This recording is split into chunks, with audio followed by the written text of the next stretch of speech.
Hello friends, welcome back to my channel. তো তোমরা অনেকেই আমার এর আগের ভিডিওগুলোর কমেন্টে আমাকে বারবার বলেছিলে যে লকেটের সাথে টার্সেলটা কিভাবে ফিক্সিং করা হচ্ছে সেটার একটা ডিটেলিং ভিডিও দেওয়ার জন্য। সেটাই আমি আজ নিয়ে চলে এসেছি। তো সবার আগে এখানে আমি লকেটটা নিয়ে নিচ্ছি, আর এখানে যে নর্মাল সুতো হয় সেই সুতোই আমি এখানে ব্যবহার করব। সুতোটাকে ভালোভাবে জড়ানোর সময় খেয়াল রাখবে দুই সাইডেই যেন সমান পরিমাণে পড়ে।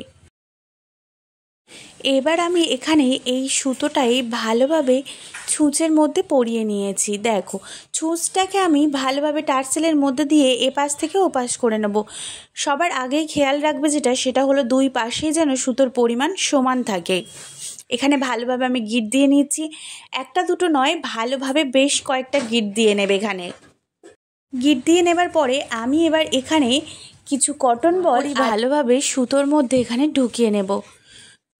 দেখো, সুতোটাকে সমান পরিমাণে কুয়েটে নেবার পরে আমি ছুঁচটাকে আবার কিছুটা অংশ সুতোর মধ্যে ঢুকিয়ে নেবার পরে এবার সবার প্রথমে ব্ল্যাক কালারের কটন বল, তারপরে লাল কালারের কটন বল, তারপরে একটা করে করি। এইভাবে সেম প্রসেস আমি এখানে 4 বার করে রিপিট করছি। 4 বার করে রিপিট করার পরে সবার শেষে আমি একটা ব্ল্যাক কালারের কটন বল দিয়ে নেবার পরে টার্সেলটা এখানে অ্যাডজাস্ট করব। যে সুচটার মাধ্যমে এখানে কটন বলগুলো আমি দড়ির মধ্যে দিয়ে নিচ্ছি সেই সুচটা এবার খুলবো না, একই রকমভাবে রেখে সেটার উপর থেকেই আমি টার্সেলটা অ্যাডজাস্ট করব। এখানে দেখো কেমনভাবে আমি ছুঁচের মধ্যে দিয়ে টার্সেলের একটা ওপরের অংশ এখানে পরিয়ে নিলাম। সেই অংশটার মধ্যে দিয়ে আমি বারবার এখানে ছুঁচটাকে ঘুরিয়ে নিচ্ছি যাতে কোনোভাবেই এটা খুলে না যায়।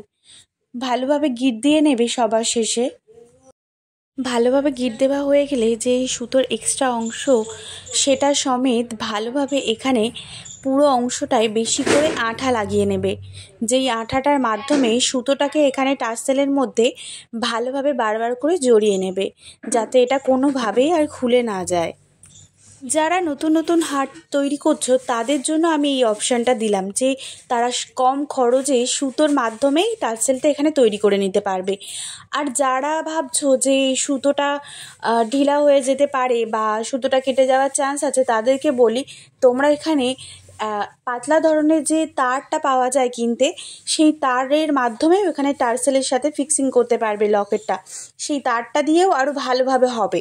সেই তারটা এখানে এত কাটা বা পরানোর ঝামেলা থাকবে না, সেটাকে একবার দিয়ে নিলেই সেটাকে তোমরা ভালোভাবে হাতের মাধ্যমেই মুড়ে নিতে পারবে। তো এখানে আরেকটি পার্শ্ব আমি একই রকমভাবে তোমাদেরকে করে দেখাচ্ছি। একই রকমভাবেই আমি এখানে ফিক্স করে নিচ্ছি। কটন বল আর কড়ির এটা 4 বার করে আমি এখানে রিপিট করেছি। টার্সেলের মধ্যে দিয়ে একই রকমভাবে আমি এখানে সুই সুতোর মধ্যে দিয়ে পরিয়ে নিচ্ছি। ঠিক শেষে আমি এখানে একইভাবে আঠাটাকে দিয়ে নিচ্ছি। তোমাদের কারোর কোথাও বুঝতে অসুবিধা হলে অবশ্যই আমাকে কমেন্টে জিজ্ঞাসা করতে পারো। টার্সেলের পাশাপাশি আমি এখানে লকেটটির পিছনে একটা কাপড়ের যে কুচি ডিজাইন হয় সেটা করেছিলাম, সেটাও আমি তোমাদের সাথে শেয়ার করছি। দেখো, একটা পরিমাণ মতন কাপড় আমি এখানে সরু করে কেটে নিয়েছি। এবার ভালোভাবে আঠা দিয়ে নেওয়ার পরে শাড়িতে আমরা যেভাবে কুচি করি ঠিক একই রকমভাবে আমি এখানে বারবার সেই কুচি প্রসেসটাই এখানে রিপিট করছি। ভালোভাবে এটিতে কিন্তু আঠা দেবে। আঠা ভালোভাবে না পড়লে ভাঁজটা কিন্তু খুলে যাবার ভয় থাকবে। তো ভালোভাবে আঠার মাধ্যমে আমি এটাকে কমপ্লিট করে নিলাম। এইভাবেই এখানে পুরো জুয়েলারিটা কমপ্লিট হয়ে গেল। তো এই হারটা তোমাদের কেমন লাগলো অবশ্যই কিন্তু কমেন্টে জানাবে। আর যারা চ্যানেলে নতুন তারা কিন্তু অবশ্যই চ্যানেলটিকে সাবস্ক্রাইব করে নিও এবং পাশে থাকা নোটিফিকেশান বেলটি অন করতে একদমই ভুলো না, যাতে আমি নতুন কোনো ভিডিও নিয়ে আসলে সবার আগে তোমাদের কাছে পৌঁছায়। তো আজকের ভিডিও এই পর্যন্তই। পরবর্তী আবার নতুন কোনো ভিডিও খুব শীঘ্রই দেখা হচ্ছে। আর এই জুয়েলারি সেটটার ফুল সেটের টিউটোরিয়াল আমি খুব শীঘ্রই চ্যানেলে নিয়ে আসব।